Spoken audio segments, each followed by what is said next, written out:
አንደኛው መንግስት ለፖለቲካ ፓርቲዎች የሚሰጠው የገንዘብ ድጋፍ የሚመራበት ክፍፍል ቀመር የሚል ነው። ሁለተኛው ከመንግስት ለፖለቲካ ፓርቲዎች የሚሰጠውን የገንዘብ ድጋፍ ሊያውሉ የሚችሉባቸው እንቅስቃሴዎች የሚል ነው። ሶስተኛው የገንዘብ ድጋፍ መጠየቂያው ቅጽ ነው ለፓርቲዎቹ የሚሞላው። የመጀመሪያው ብዬ ማነሳላችሁ ስቴፕል ሲያደርጉት ሁለተኛ ያደረጉት ነው። ስለዚህ እሱን እንመልከተው። መንግስት ለፖለቲካ ፓርቲዎች የሚሰጠው የገንዘብ ድጋፍ የሚመራበት የክፍፍል ቀመር ኢትዮጵያ ብሔራዊ ምርጫ ቦርድ በምርጫ የፖለቲካ ፓርቲዎች ምዝገባና የምርጫ ስነ ምግባር አዋጅ 1162/2011 አንቀጽ 100 ንዑስ አንቀጽ 2 በተሰጠው ስልጣን መሰረት መንግስት ለፖለቲካ ፓርቲዎች የሚሰጠውን የገንዘብ ድጋፍ ለመወሰን የመመሪያ ቁጥር 13/2013 አጽድቆ በስራ ላይ ውሏል።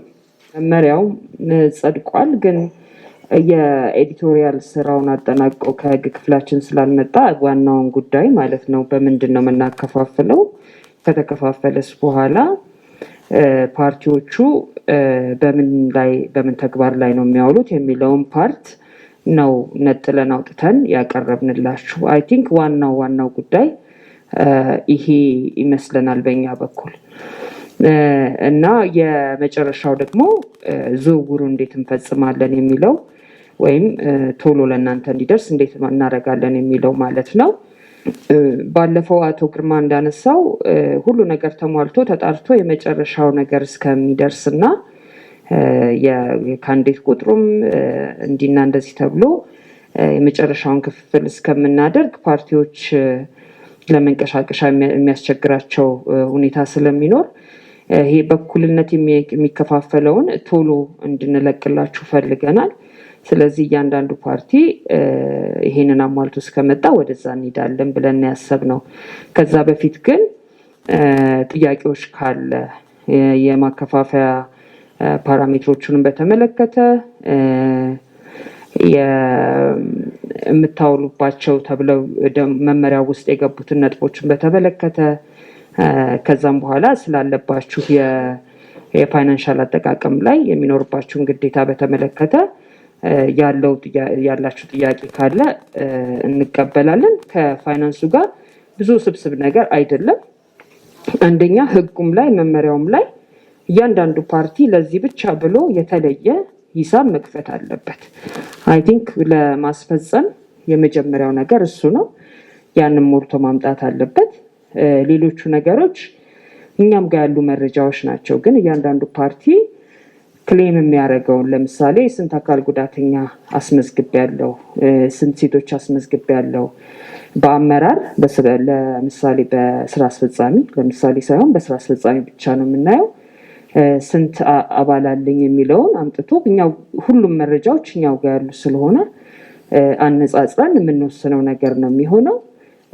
ቅድም እንዳልኩት የኪ ነገሩ አካውንቱ መከፈት አለበት፣ ለብቻው መያዝ አለበት። ከዛ በኋላ አጠቃቀሙ በእነዚህ በጀት ላይኖች ላይ ተመስርቶ እየወጣ መቆየት አለበት። መጨረሻ ለብቻው ሂሳብ ተደርጎ መምጣት ይኖርበታል። ምክንያቱም ያ ካልሆነ የሚቀጥለውን ደግሞ የመንግስት ድጋፍ በምናከፋፍልበት ጊዜ ፓርቲው እንዳያገኝ ሊሆን ስለሚችል ማለት ነው። እሺ፣ አሁን ለጥያቄ ክፍት አደርገዋለሁ መድረኩ። ገጽ 3 ላይ መጨረሻ ላይ የተነበበው ከመንግስት የሚሰጠውን ድጋፍ ከታለመለት ዓላማ ውጪ ካዋለ ወይም በወቅቱ ሪፖርት ካላቀረበ እያለ ይቀጥልና ከሚሰጠው ድጋፍ ጋር በተያያዘ ግዴታውን ያልተወጣ እንደሆነ ይላል። እዚህ ጋር ከሱ በፊት 8 ነገሮች ተጠቅሰዋል። እነዚህ ናቸው ወይ እንደ ግዴታና ከነዚህ ውጪ ማዋል አይቻልም እየተባለ ነው ወይ? ለምሳሌ እነዚህን ለማድረግ ሳብ አክቲቪቲስ በእነዚህ ውስጥ አሉ። ህዝቡን ለማንቃት ለማስተማር ትራንስፖርት ይኖራል። ህዝቡ እንትን ሊያደርግ የቅርንጫፍ ጽሕፈት ቤቶችን ማቋቋም፣ መከራየት ወዘተ ይኖራል።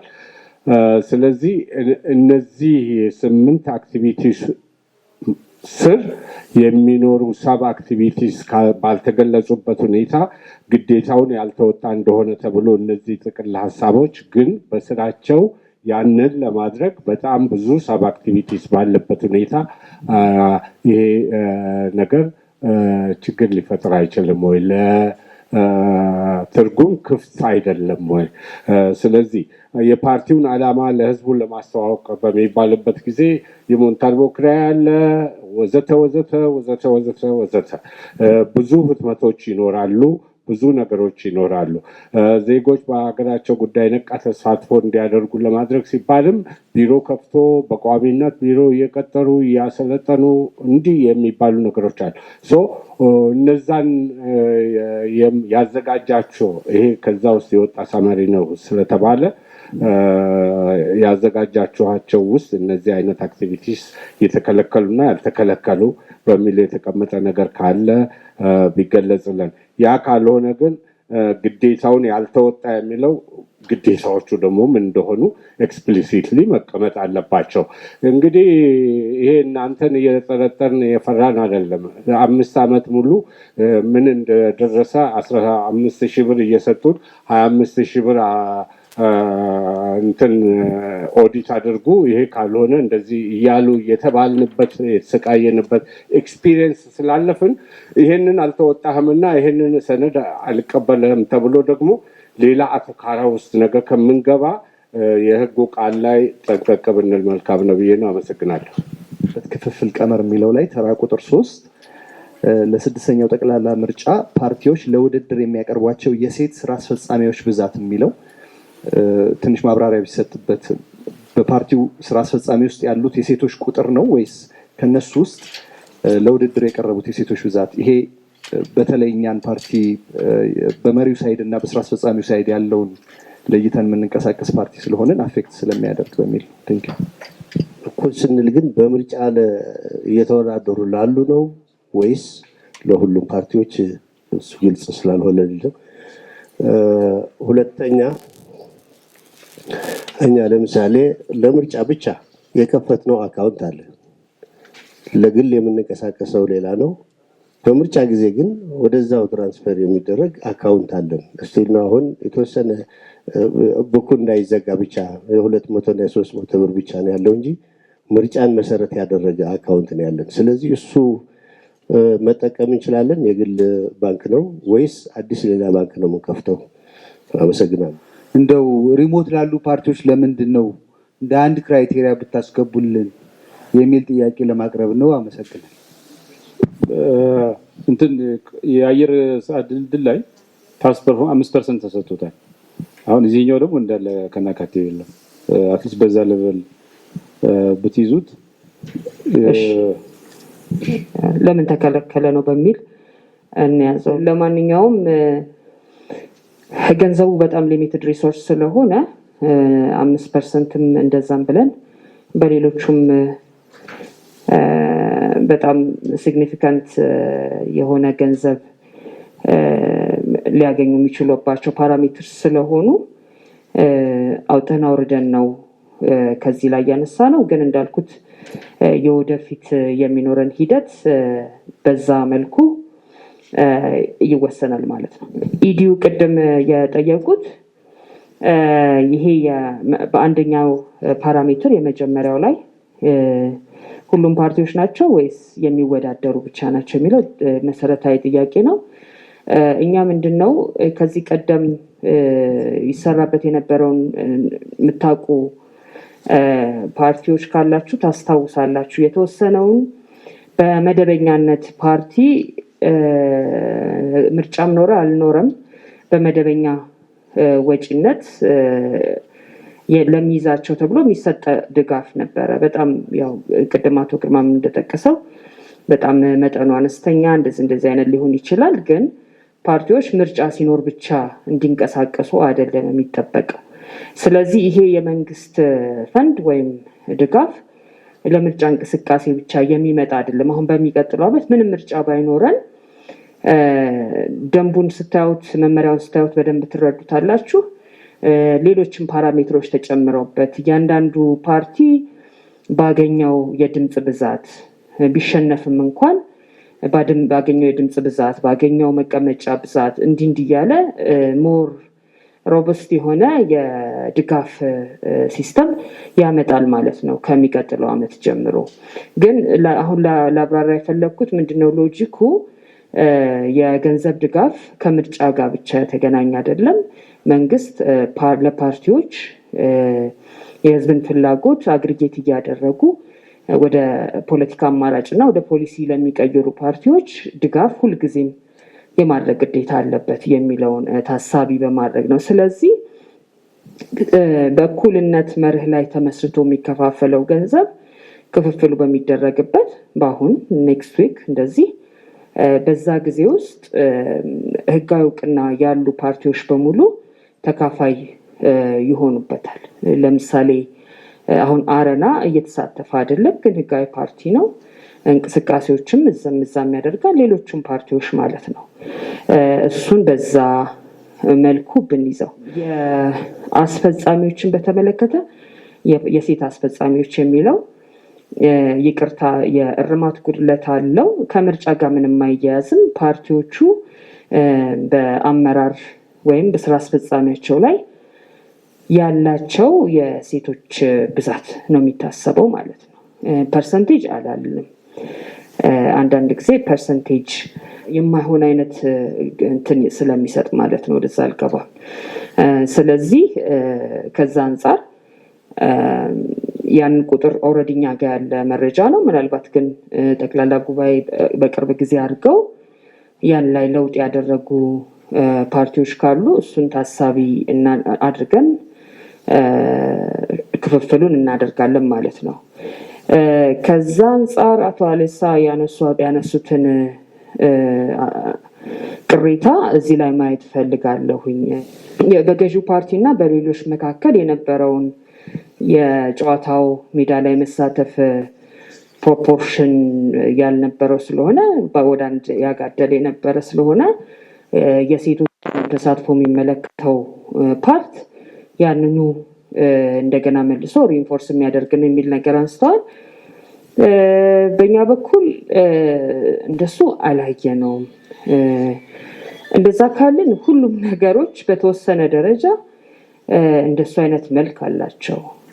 የእጩ ብዛትን በአጠቃላይ ወንድም ሴትም ብዙ ሞኖፖሊ ኖሮት ስልጣንን ተቆጣጥሮ የፖለቲካ ፊልዱ ላይ የነበረው ፓርቲ ምንም ግልጽ ነው ያዘነበለ ወይም ወደሱ ያዘመመ ሁኔታ ላይ እየገባ እንዳለ ያንን እያስተካከልን ነው የምንሄደው።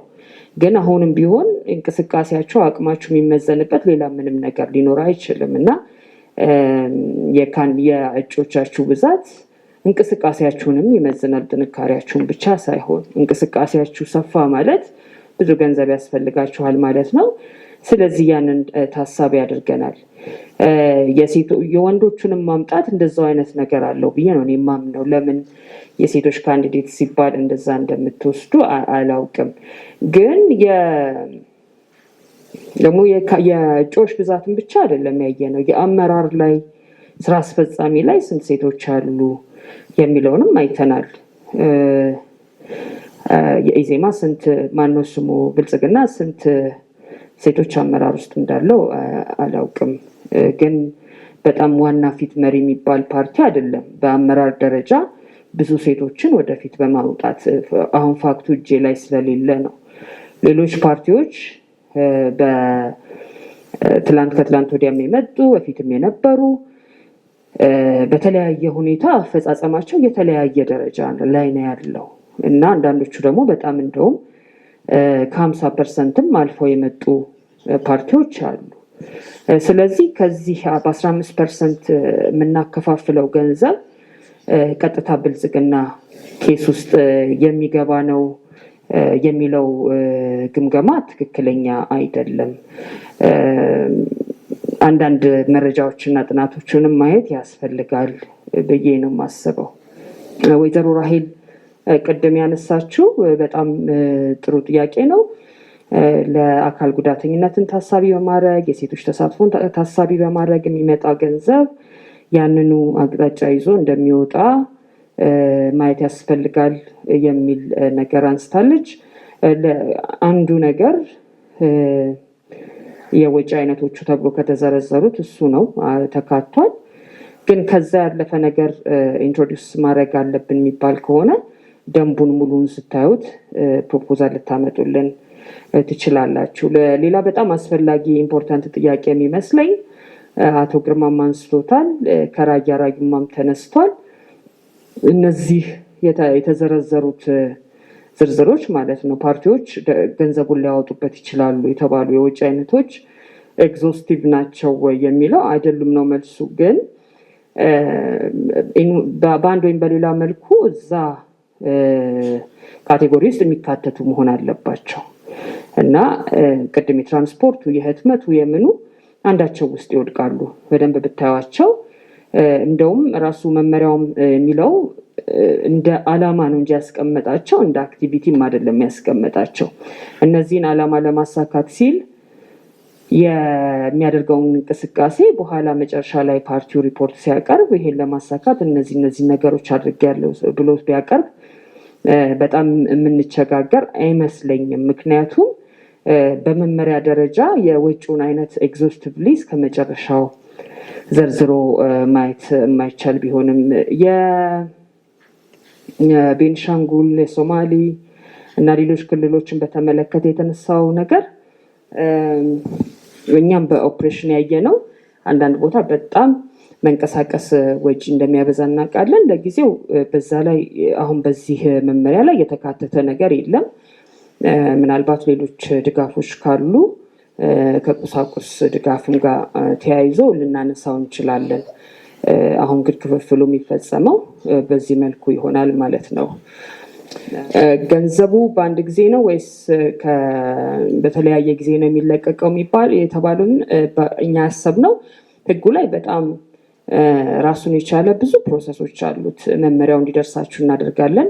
ማመልከቻችሁን ሞልታችሁ ስታመጡ አሁን የሚቀጥለው ዓመት ራሱ ፕሮሰሱ የሚጀምረው ፓርቲዎቹ ከሚያመጡት መረጃ ነው። ይሄን ያህል ማነው ስሙ የምክር ቤት መቀመጫ አግኝቻለሁ፣ ይሄን ያህል እንደዚህ አይነት ስራ አለኝ፣ ወይም ደግሞ እነዚህ ነገሮች በተሻለ ፐርፎርም አድርጌያለሁ ብሎ የመንግስት የሚሰጠውን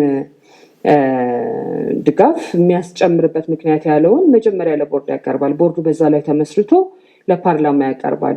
አሁን እኛ እየሰራን ያለነው ፓርላማ ኦልሬዲ በመደበው በጀት ላይ ነው።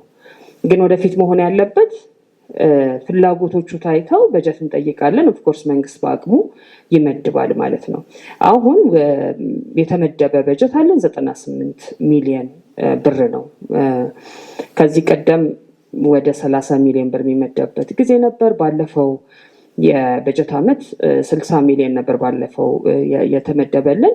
ግን በዚህኛው ዙር ሲሆን የምርጫው ሂደት ከፍ ለማድረግ ተችሏል። 98 ሚሊዮን ነው አጠቃላይ ፈንዱ ማለት ነው። እና ያው ስሌቱን በደንብ መስራት እንችላለን ሁላችንም ስንት እንደሚደርስ ማለት ነው በየፐርሰንቴጁ። ስለዚህ የመጀመሪያውን ዙር ይሄ በኩልነት የሚከፋፈለውን ቶሎ ወደ አካውንታችሁ ብዙ ይሆናል ብዬ አልገምትም። ግን ለመነሻ ያህል በተለይ ለአንዳንድ ፓርቲዎች ይጠቅማል ብለን ስለምናስብ ከእናንተ በመጣ ሰጀሽን እሱን እናደርጋለን። ግን የምርጫ ዘመን ስለሆነ ደግሞ ሌላ 3 እና 4 ወር አንጠብቅም። ሁለተኛውን ቻንክ ለመልቀቅ ቶሎ የኛን የቬሪፊኬሽን ፕሮሰስ ከጨረስን እና ሌሎች ዶክመንቴሽንስ ካደረግን የሚጠናቀቅ ይሆናል። አቶ ግርማ ያለው የዚህ የህግ ግዴታዎችን በተመለከተ በደንብ መታወቅ አለበት ያለው በጣም አስፈላጊ ጥያቄ ነው። አሁን ወደ ማብራራት አልሄድም። ምክንያቱም ግማሾቹ ግዴታዎች አዋጁ ላይ ናቸው ያሉት። ቅድም እንዳልኩት በጣም ውስብስብ ነገሮች አይደሉም። የሂሳብ መክፈት፣ የሂሳብ አያያዝ እንደውም ትላንትና ተመልሼ ሳየው ነበር የድሮ የግድ በውጭ ኦዲተር ተረጋግጦ መቅረብ አለበት መጨረሻ ላይ የሚቀርበው ሪፖርት የሚል ግዴታ ነበረበት። አሁን ግን የ1162 እሱ ግዴታ የለም። ስለዚህ በሂሳብ ሰራተኛም ጭምር ኦዲተር ያልተባለ በሱም ተረጋግጦ ሊቀርብ የሚችልበት ሁኔታ አለ። የምናደርገው ነገር ምንድነው? ማመልከቻችሁን ስታመጡ እነዛ ግዴታዎች ከያሉበት ኤክስትራክት አድርገን ኮምፓይል አድርገን ለሁላችሁም እንዲደርስ እናደርጋለን። እንዳልኩት መመሪያውም የመጨረሻው ስለሚሆን አትመን እንሰጣችኋለን። ዴድላይንም ተጠይቋል። ሰኞና ማክሰኞ ብታደርጉት ጥሩ ነው። ዞሮ ዞሮ ጥያቄያችሁ በዘገየ ቁጥር ያው የእናንተ ገንዘቡ እናንተ ጋር የሚደርስበት ነገር ስለሚዘገይ ማለት ነው። ሰነዶችን ኦንላይንም እናደርጋለን። የግድ ቢሮ መምጣት ሳያስፈልጋችሁ ሁሉንም ማየት እንድትችሉ ፕሪንት እንድታደርጉ እና እንድትጠቀሙበት ማለት ነው። በጣም ነው የምናመሰግነው። እሺ፣ እግዚአብሔር ይስጥልኝ።